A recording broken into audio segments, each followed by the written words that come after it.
Mesdames et messieurs, bonjour et bienvenue pour cette nouvelle édition de Midi au Caire pour ce dimanche, le 2 juin 2024. Notre édition la commence tout de suite avec ce compte-rendu. Le président Abdel Fattah el-Sisi a reçu hier le sénateur américain Lindsey Graham, chef de la minorité républicaine de la sous-commission des crédits des opérations étrangères du Sénat américain, en présence du ministre des Affaires étrangères Sameh Shoukry et du chef des renseignements généraux Abbas Kamel. Le sénateur Graham a salué le rôle central et essentiel de l'Égypte dans le soutien de la sécurité et de la stabilité dans la région, ainsi que le partenariat stratégique entre l'Égypte et les États-Unis. Pour plus de détails, voici un commentaire. Le président Abdel Fattah el-Sisi a reçu le sénateur Lindsey Graham, chef de la minorité républicaine de la sous-commission des crédits des opérations étrangères du Sénat américain, en présence du ministre des Affaires étrangères Sameh Shoukry et du chef des renseignements généraux Abbas Kamel. Au cours de la réunion, le sénateur Graham a salué le rôle central et essentiel de l'Égypte dans le soutien de la sécurité et de la stabilité dans la région, ainsi que le partenariat stratégique entre l'Égypte et les États-Unis, dont les crises régionales et mondiales successives ont prouvé l'importance de poursuivre les efforts pour le renforcer, car il est l'un des piliers les plus importants de la stabilité régionale, a déclaré le porte-parole officiel de la présidence de la République, notant les efforts et la médiation de l'Égypte pour contenir la situation dans la bande de Gaza et appréciant les charges que l'Égypte supporte pour mettre en œuvre l'aide d'urgence. Le porte-parole officiel a ajouté que le sénateur Graham a tenu à écouter la vision du président sur les moyens de résoudre la crise dans la bande de Gaza. À cet égard, le président a souligné l'importance des efforts internationaux concertés pour arrêter la guerre et empêcher l'expansion de ses répercussions humanitaires et sécuritaires, mettant en garde contre le danger de la poursuite des opérations militaires israéliennes dans la ville palestinienne de Rafah et l'aggravation associée de la catastrophe humanitaire subie par le peuple de la bande, ainsi que ses implications pour la sécurité régionale.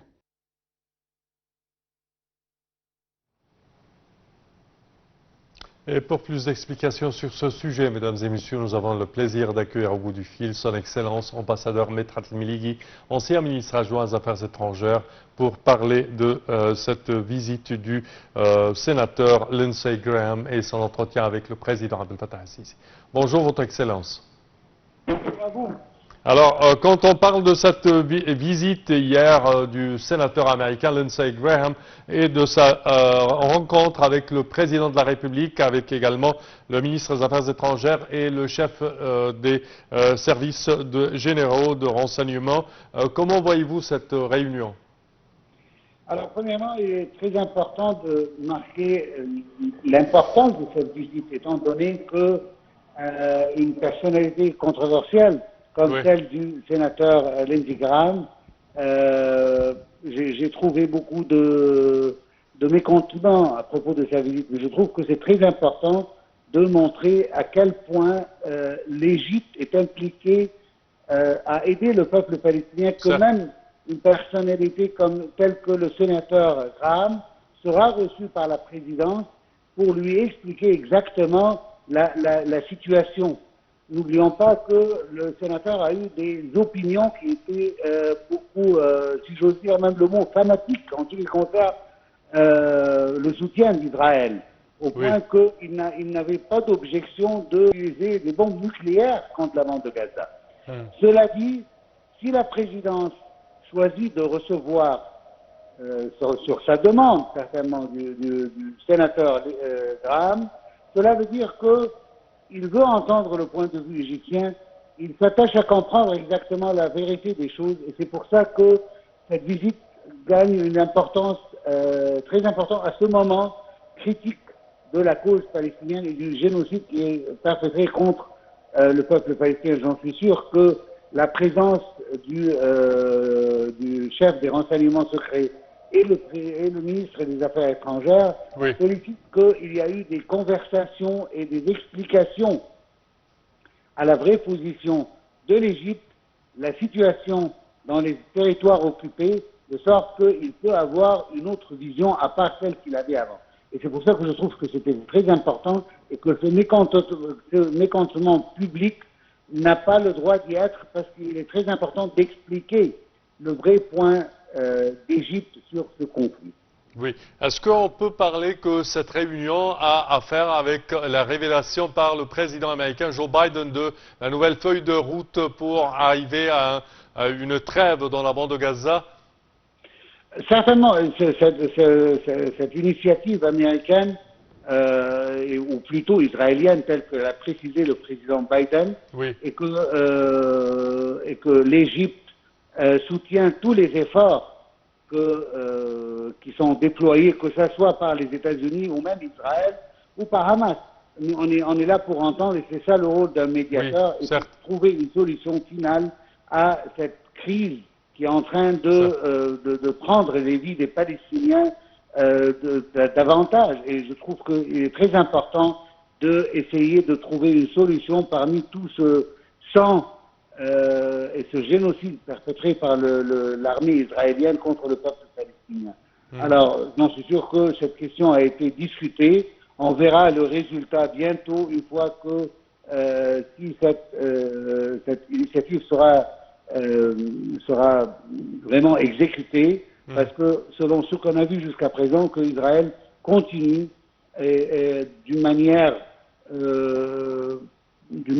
très difficile à continuer avec son génocide. On a vu il y a quelques jours 2 massacres consécutifs qui ont fait plus de 100 morts, et que cela n'a pas jusqu'à maintenant été à solliciter une réaction de la part du président Biden ou de l'administration américaine. Cela dit, on a entendu tous le président Biden demander à Israël qu'ils doivent accepter cette initiative, étant donné que c'est la seule solution devant nous avant de continuer avec un bain de sang contre les Palestiniens. D'autant plus que cette initiative a reçu une approbation positive de la part du Hamas. Pas seulement cela, mais l'initiative, elle débute de la part, selon le président Biden, de la part d'Israël même. Oui. Il serait plus bizarre que Israël, qui a proposé l'initiative en espérant que Hamas va la refuser, que maintenant c'est Israël qui continue avec son génocide malgré l'acceptation de tous les partis d'implémenter sa propre initiative. Espérons pour le mieux. Votre Excellence, ambassadeur Medhat Miligi, nous tenons à vous remercier énormément de vos explications. Je répète que vous êtes ancien ministre adjoint aux Affaires étrangères. Merci à vous. Et nous poursuivons, chers téléspectateurs, avec cette information. Le ministre des Affaires étrangères, Sameh Shoukry, a reçu un appel téléphonique du secrétaire d'État américain Anthony Blinken. Selon le porte-parole du ministère des Affaires étrangères, M. Blinken a contacté M. Shoukry pour discuter de la situation dans la bande de Gaza. Les 2 ministres ont examiné la proposition avancée par le président américain Joe Biden concernant le cessez-le-feu à Gaza, ainsi que les efforts de médiation déployés par l'Égypte, le Qatar et les États-Unis.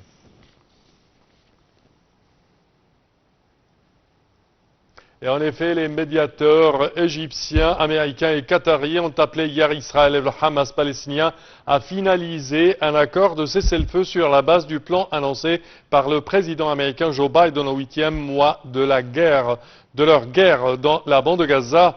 Vendredi soir, M. Biden a annoncé une feuille de route proposée selon lui par Israël qui vise à parvenir par étapes et sous condition à un cessez-le-feu permanent, et il a appelé le Hamas à l'accepter. La première phase serait un cessez-le-feu avec un retrait israélien des zones densément peuplées de Gaza pour une durée de 6 semaines. Pour sa part, le Premier ministre israélien Benjamin Netanyahu a tenu à réaffirmer les conditions d'Israël pour un cessez-le-feu permanent dans le cadre de ce plan, la destruction du Hamas, la libération de tous les otages et l'assurance que Gaza ne posera plus de menaces à l'État israélien.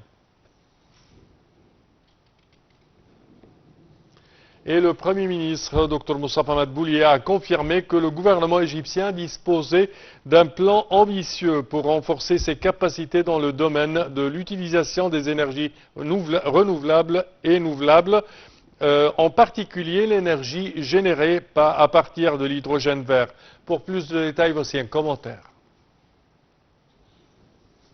Le Premier ministre Moustapha Madbouli a confirmé que le gouvernement égyptien disposer d'un plan ambitieux pour renforcer ses capacités dans le domaine de l'utilisation des énergies nouvelles et renouvelables, en particulier l'énergie générée à partir de l'hydrogène d'air, qui contribue à réduire la dépendance aux carburants traditionnels et les émissions de carbone. M. Madbouli a dit que l'Égypte avait d'énormes capacités, qu'il a qualifiées de devenir un centre régional de production et d'exportation d'hydrogène vert, surtout à la lumière de la stratégie de l'hydrogène vert qui a été approuvée et accorde de nombreux avantages et incitations à ce secteur prometteur, en phase avec les efforts de l'État visant à attirer les investissements locaux et mondiaux et avec les exigences du développement durable. Cette déclaration a été faite lors d'un entretien tenu par le Premier ministre dans la nouvelle capitale administrative pour suivre l'avancement de ces projets.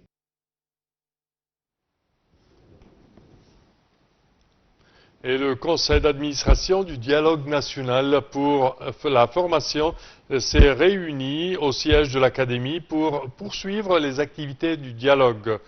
Le conseil a discuté de plusieurs questions, notamment de ce qui a été fait par le gouvernement pour mettre en œuvre les résultats de la première phase du dialogue et définir les contrôles et les mécanismes de travail du comité issu du conseil d'administration, suivi en coordination avec le gouvernement pour assurer la mise en œuvre rapide de ces résultats, ainsi que la fixation d'un calendrier pour la réunion à la lumière de l'évaluation des comités et des sujets de dialogue.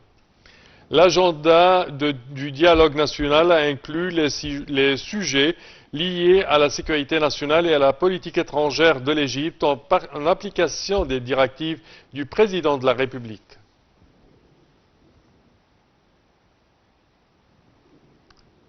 Et le ministère de l'Intérieur a annoncé le lancement de la 26e phase de l'initiative Kulluna Wahed, où nous sommes tous un, qui a débuté pour une période d'1 mois coïncidant avec la prochaine fête de Eid al-Adha ou la fête du sacrifice, afin de fournir à toutes les familles égyptiennes des produits alimentaires et non alimentaires de haute qualité à des prix réduits allant jusqu'à 40%. Le ministère continue de fournir toutes les denrées alimentaires et non alimentaires à des prix réduits par l'intermédiaire de 1026 points de vente fixes et mobiles, de chapiteaux installés sur les places et dans les rues principales et des caravanes du système Aman du ministère de l'Intérieur.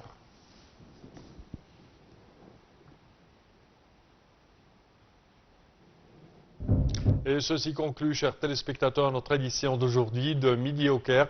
Je vous remercie de votre attention et je vous donne demain rendez-vous avec une nouvelle équipe. Au revoir.